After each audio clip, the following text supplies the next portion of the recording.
नमस्कार, मैं हूं अजय यादव और आप देख रहे हैं SPN 9 न्यूज। स्वागत करता हूं आप सभी का हमारे आज के इस बेहद खास अपडेट में। लोकसभा चुनाव 2019 का विगुल जब से बजा तभी से चर्चाएं होती रही कि आखिरकार किसकी सत्ता इस बार आएगी, किसकी सीट पर कौन चुनाव लड़ेगा और कौन सी पार्टी भारी पड़ने वाली है इस बार लोकसभा चुनाव में दूसरी पार्टी पर। दोस्तों, अब बात कर लेते हैं जो बड़ी अपडेट सामने आ रही है और बड़ी अपडेट जुड़ी हुई है मुस्लिम वोटरों से जुड़ी। जी हाँ, मुस्लिम वोटर जो हैं काफी ज्यादा खिलाफ नजर आ रहे हैं प्रधानमंत्री नरेंद्र मोदी जी के।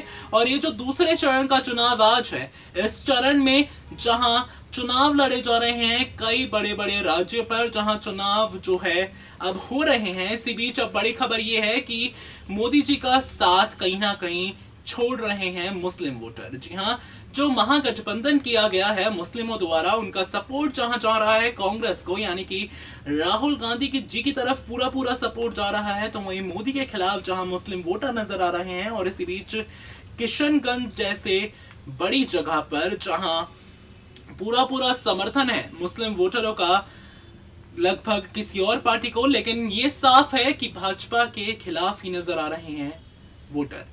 अब आपको एक रिपोर्ट के जरिए पूरी जानकारी देते हैं कि आखिरकार हम ऐसा क्यों कह रहे हैं और क्या है मुस्लिम वोटरों की राय, उनकी जो वो सरकार चुन रहे हैं, आखिरकार वो कौन सी सरकार चुन रहे हैं और क्यों वो मोदी जी के खिलाफ है। आइए आपको दिखाते हैं।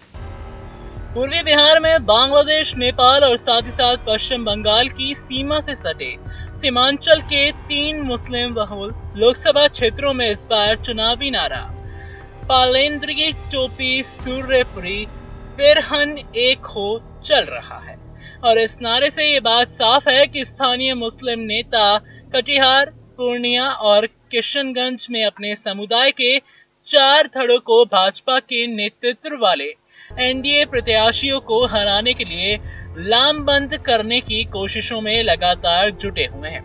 आप सभी को हम बताना चाहेंगे कि आपको स्थानीय मुस्लिम नेता चाहते हैं कि इन सीटों पर 18 अप्रैल को जो चुनाव हैं दूसरे चरण के मतदान में उनका समुदाय एकजुट होकर राजद कांग्रेस गठबंधन प्रत्याशियों के पक्ष में वोटिंग करे।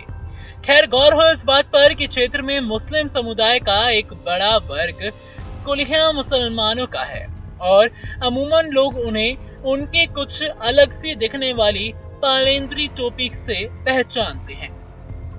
तो वहीं इसी के साथ ही हम आपको ये भी बताना चाहेंगे कि किशनगंज सीट पर बड़ा उलटफेर करने का दमखम रखने वाले सूर्यपुरी मुसलमान अपने लंबे कुर्ते, परिहन और साथ ही साथ खास अंदाज की बोली से पहचाने जाते हैं। साथ ही ये भी बताना चाहेंगे कि क्षेत्र में रहने वाले शेर शाहब्दी या भाची पड़ोसी राज्य पश्चिम बंगाल से आकर बसे हैं, जबकि पश्चिमा मुस्लिम बिहार के पश्चिमी जिले चंपारण, मुजफ्फरनगर और दरभंगा से आए हैं।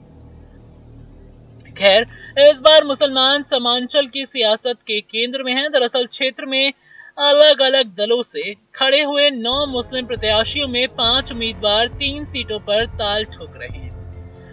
गौर इस बात पर कि लोकसभा चुनाव 2014 में प्रमुख दलों ने बिहार में कुल 16 मुस्लिम प्रत्याशियों पर दांव लगाया था और तो और इस क्षेत्र में खड़े हुए 5 प्रत्याशियों में कटिहार से कांग्रेस के तारिक अनवर और अररिया के राजद के सरफराज अहमद को हिंदू प्रत्याशियों से कड़ी चुनौती मिल रही है।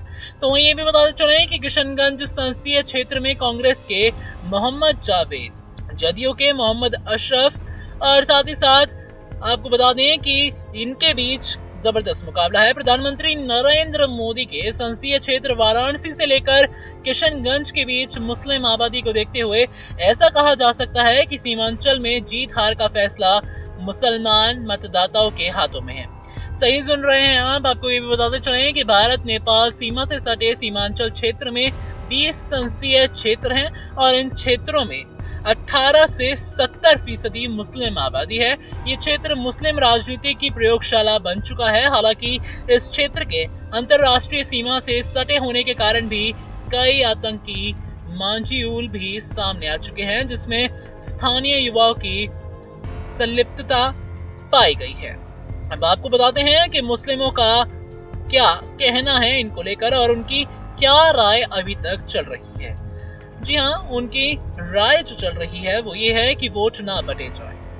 खैर, अब सबसे पहले बात कर लेते हैं कि कैसे मुस्लिम मतदाता प्रधानमंत्री नरेंद्र मोदी और बीजेपी का विरोध करते हैं। बावजूद इसके मुस्लिम नेता कोशिश कर रहे हैं कि उनके वोट किसी भी सूरत में नहीं बटे। और तो और पिछले लोकसभा चुनाव में वाराणसी सीट पर बाहुबली नेता मुख्तार अंसारी के आप नेता अरविंद केजरीवाल का समर्थन करने के बाद जदयू ने अपने प्रत्याशी अख्तरुल ईमान का नामांकन भी वापस ले लिया था, ताकि फिर मतदाता एकजुट होकर मोदी को सत्ता में आने से रोक सके। खैर, किशनगंज में कई प्रत्याशियों के कारण उलझन में वोटर्स हैं। जी हाँ, वोटर्स उलझन में आ गए हैं। मुस्लिम मतदाता इस बार भी बीजेपी के खिलाफ हैं, लेकिन किशनगंज सीट पर कई सारे प्रत्याशियों के कारण वो उलझन में हैं। आपको बता दें कि AIMIM प्रत्याशी इमाम जदयू कांग्रेस प्रत्याशी को कड़ी चुनौती दे रहे हैं। और तो और पार्टी नेता असदुद्दीन ओवैसी इमाम के समर्थन में कई सारी जनसभाएं कर चुके हैं और उन्होंने आरोप लगाया था कि बिहार के सीएम नीतीश कुमार ने विधानसभा चुनाव यानी कि 2015 में राजद सहयोगी के तौर पर अल्पसंख्यक मतों की खूब सारी फसल काटी और बाद में फिर बीजेपी की गोदी में जाकर बैठ गए। खैर, ये जो आंकड़े लगातार सामने आ रहे हैं, इन आंकड़ों से ऐसा लग रहा है कि जो मुस्लिम वोटर हैं वो पूरे तरीके से खिलाफ चल रहे हैं अभी तक तो प्रधानमंत्री नरेंद्र मोदी जी के। तो ऐसा हो सकता है कि मोदी की लहर खत्म हो यहाँ पर और फिर परचम लहरे कांग्रेस का।